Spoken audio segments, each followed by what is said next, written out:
अरे करे जा पत्थर के दोनों पिसाई बाकी मैदा ना होई। आजे समस्तीपुर जिला के हिला दी वैसन माई के लाल कोनो पैदा ना होई। अरे जिया बुझ गईले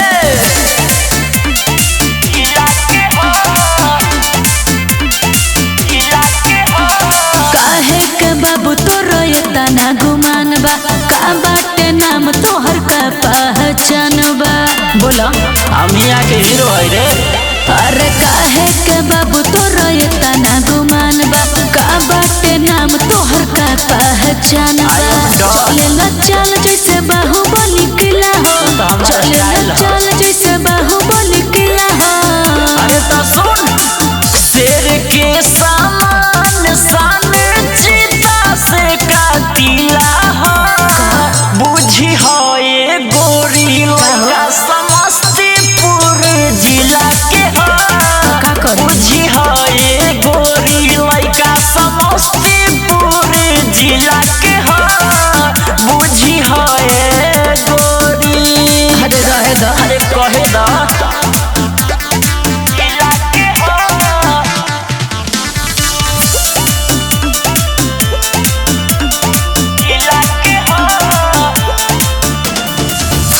झारी गो मछिया मछिया चले जाला रंगा बाज जैसे बुलेट पर बैठ के। ये हो सुन कि कोनो पंगा न लेबे है जंघा से पता कोली है जाके दरभंगा से।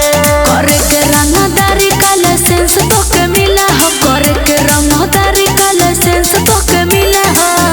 पेपर बनल रे शेर के सामान सान चीता से कातिला हो। बुझी हो ये गोरी लगा समस्तीपुर जिला के हो। बुझी हो ये गोरी लगा समस्तीपुर जिला के हो। बुझी हो ये गोरी जिला के हो।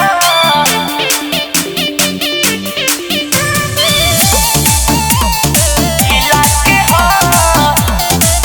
बुझी हो ये गोरी जिला के हो।